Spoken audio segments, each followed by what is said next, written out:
KPK telah menetapkan 4 tersangka dalam kasus dugaan korupsi di lingkup pemerintah Kota Semarang.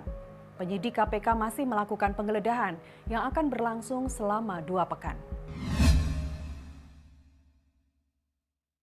Penyidik KPK masih terus mengusut kasus dugaan korupsi di lingkungan pemerintah Kota Semarang, Jawa Tengah.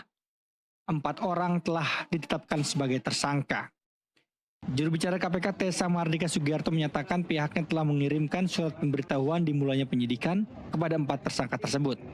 Tim penyidik saat ini tengah melakukan rangkaian penggeledahan di wilayah Semarang yang sudah berlangsung sejak 17 Juli lalu. Lokasi yang digeledah mulai dari ruang kerja di Balai Kota Semarang hingga rumah pribadi wali kota. Proses penggeledahan masih berlanjut dan akan berlangsung selama 2 pekan. Pasti sudah. Berapa orang itu? Keberapa orang kemarin itu saya menginfokan 4 orang kalau nggak salah ya. 4 orang. Ya. Mas, Inisial yang mana? nama-nama dan inisial dari hasil penggeledahan itu.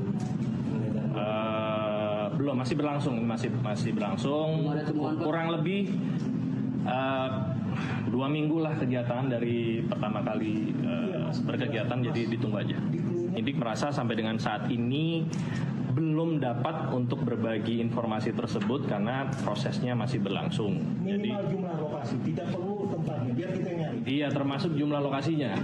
Jadi hal tersebut sudah pernah saya tanyakan dan penyidik hanya mengupdate terakhir kita pada saat doorstop yang lalu itu hanya mengupdate bahwa ada dokumen pengadaan ya, barang bukti elektronik, dari komputer dan sebagainya. Kalau berapa lokasinya itu belum dibuka sama penyidik ya, jadi kita tunggu aja sama-sama. KPK sedang mengusut 3 perkara korupsi di lingkup pemerintah Kota Semarang, yaitu pengadaan barang dan jasa, pemerasan, hingga dugaan penerimaan gratifikasi. KPK juga telah mencekal 4 orang di kasus tersebut untuk tidak bepergian ke luar negeri. 4 orang itu yakni 2 berasal dari penyelenggara negara dan 2 lainnya berasal dari swasta. Dari Jakarta dan Semarang, Tim Liputan NTV melaporkan.